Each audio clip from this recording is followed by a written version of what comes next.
I am really good at cold calling, and I've never experienced what people told me would happen, which is when you call people, they'll hang up on you. That's rarely, if ever, truly happened to me. And I have this uncanny ability to get people to talk to me and stay on the phone. Every single top biller has had to figure out at some point in their lives how to do this. So now that I'm reflecting on, what it is that I do that makes these cold calls go so well, because you have to understand, when I started my recruitment career in 2011, I was 23 years old. I was building a completely new market from scratch. I had no clients. I had no candidates. Where's the chicken? Where's the egg? I had to get both, right? So how did I do that? Cold calling. Cold calling is the fastest way to do that, especially back in 2011, before social media even was a thing, right? Today, you can argue, well, social media is a thing, which it certainly is, but the cold call is not dead. So that's what I want to talk about today, is the 6 S's of cold calling. That's what today's content is all about, is what are the 6 S's? What do you have to watch out for as you're cold calling? As this video progresses, I have hidden a secret giveaway somewhere in this video. So make sure to watch the whole thing so you don't miss it.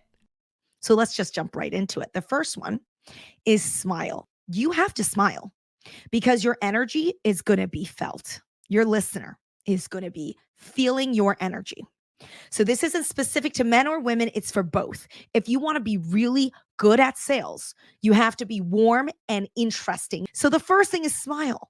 People can feel the energy. When I'm smiling, you can hear it. I'm smiling right now. You can hear it. Close your eyes. You can hear me smiling. Smiling, you can hear it through the phone. So phone sales, number 1 is smile when you talk.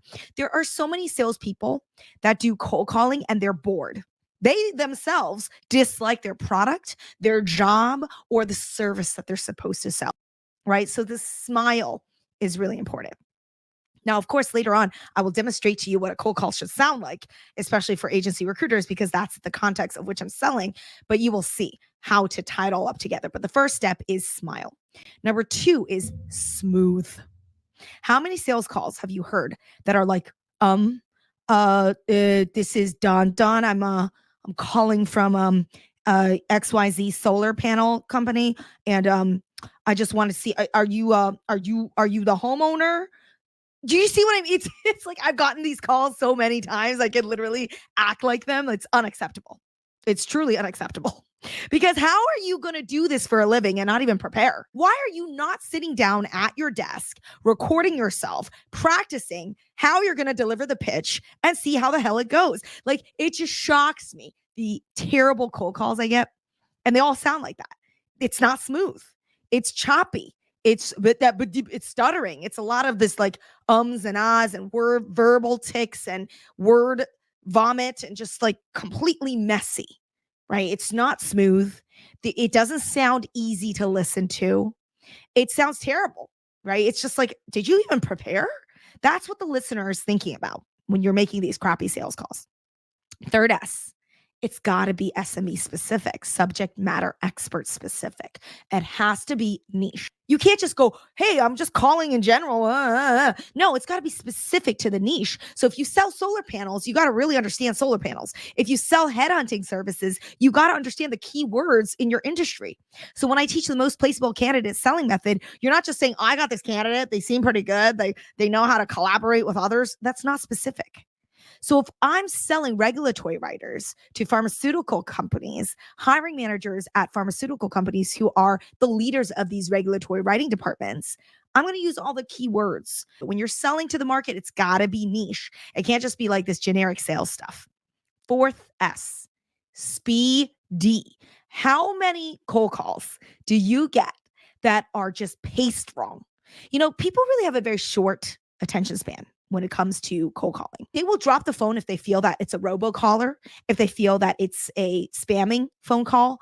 They need to know, A, it has to be specific, like I mentioned earlier, and B, you got to spit it out. You got to get to the point. You can't meander on and on. There are some cold calls that I have gotten where I'm begging the salesperson, help me help you, please. What are you calling about? Can you just get to the point? Literally, I just say that because I'm like, you're a real person. You're calling me. I'm already on the phone. I'm already here. What do you want to pitch? Can you just spit it out? And it's because they're not speedy. They're taking their sweet time to get to the point. So when you're talking to a hiring manager, get to the point. I got a candidate. They do CSRs. They do IBs. They do protocols. They specifically work at a pharmaceutical company down the street. They know how to do the exact job of a senior medical writer, specifically regulatory writing. How's it going in your current firm? I only recruit for this type of person. What's going on in your current team? How are you looking in terms of hiring this year? Done. Right? If you're talking to a candidate, you're trying to head on a candidate on a cold call. Hi, I specifically recruit and headhunt top regulatory medical writers in the USA. You are on my list. I've been trying to talk to you for quite some time now. I specifically only talk to top regulatory writers, and you are one of these people. I have this job for you in mind, but also outside of that, I also just want to talk to you. Get to the point. Tell people why you're calling. Be speedy. The fifth S is smart questions, which you already heard me just do earlier on in both of those pitches for both clients and candidates. Open questions are smart questions. What's a dumb question? What's a stupid question? Close-ended question. Do you have time to speak? Are you available for a quick call? Can I please speak to you for a second about this medical writer I'm trying to represent? Can I talk to you real quick about this job I have? The answer is going to be no, no, no, no, and no again. Yes or no questions are the kiss of death. So I'm going to take a quick break right now to tell you about three things. One is I have a book out called Agency Recruitment 101. It's on Amazon. If you are interested to learn more about sales, agency recruitment industry, the market, our line of work, commission models, make sure to pick up a copy of Agency Recruitment 101. If you enjoy my book, do not forget to drop me a review. Those are very important. Number two, Grace and I, my business partner at DG Recruit, we are hosting an in-person training event, January 18th. Mark your calendars. It's a Saturday. It's going to be all day long. We're going to cover both sales and recruitment, candidates, client stuff, everything. Full desk, mainly permanent because I've never done contract recruitment, but obviously a lot of what I'm teaching is going to apply for contract recruitment as well. So that in-person event is high end. It's on site, it's in person, it's all day. You're going to have the attention of both Grace and myself, and that's only limited to 15 people. So it's a small group, and we're all going to meet up in Midtown Manhattan somewhere, TBD. Last thing, all of my trainings, all of my webinars are going to be on don.zoo.com. Just keep looking at the events tab. You'll always see the most current, up-to-date information. I am excited to announce the free giveaway. 30 minutes of private coaching with me on a Zoom call on any topic of your choice to up your game. Every single month, I will be picking one of my subscribers to receive this 30-minute private coaching session. So all you have to do is subscribe to my YouTube channel, like this video, and most importantly, comment below on what topics you want me to make a video on next. Every single month, I will be announcing the winner on Instagram, on DonZooDG. All right, back to smart questions. Smart questions are open-ended questions. This is the fifth S. Open questions are who, what, when, where, why, how. Those are open. What that does is it drives conversations. It drives people to talk to you. So for example, open questions for a client is, how is hiring looking this year? What are your plans on hiring?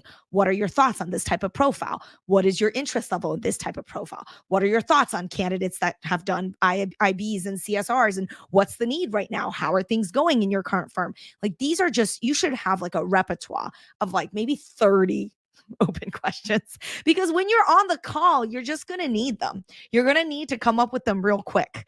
And you don't want to default to the same thing over and over again. You want to vary it up. So open questioning is going to be key. For candidates, same thing. How's your year going? How's your career looking? How are things going in your current job? How are you feeling about your current role? What's going on in your current company? What is happening in your world? What do you think of these opportunities? How interested are you in listening to new opportunities? What is your interest level? When was the last time you talked to a headhunter? What was your experience like with other headhunters? Like, again, you should have an unlimited amount of questions just ready to go, because when you're on the call, you don't have time to like sit there and be like, oh, what am I going to ask next? You don't have time. It's real life role play right now, right? It's going to be real life role play. You don't have time to sit there and be like, oh, what's a good follow-up question? You'll be ready. You be ready or you be dead. Like that's sales. You're either ready to go and you're going to kill it, or you're not prepared and people are just going to be like, ooh, first day on the job, right? People can tell when they're talking to someone experienced or not. This is why experience is not relegated to how many years you've been in the business. I have to boast a little here. Again, I was good at this job from day one because I'm very good at preparing and I'm good at acting on the fly. I'm good at making jokes. I'm good at engaging people. These are some natural strengths I already have. Some of these things, if you don't already have this natural charisma, you've been in the industry of sales or hospitality before you got started at agency recruitment, you have to learn that on the job, right? I've been in hospitality ever since I was 14. If you don't already have training and a natural aptitude for this, you really have to prepare. Like I've met people who are not naturally like charismatic and they don't even prepare. And I'm like, you're crazy. Like you're not even ready and you're not even naturally inclined to this and you're not even preparing. That's insane to me because you'll see even the most charismatic top salespeople are preparing. They're getting ready for their cold calls. They know what they're going to ask. They have like all these questions up their sleeve. They're ready to have these conversations and they're ready to like drive those conversations smoothly, which leads me to the last S, which is in sync. We're in sync. So when you say something to me, I'm like, hey, how's it going this year? How's hiring this year?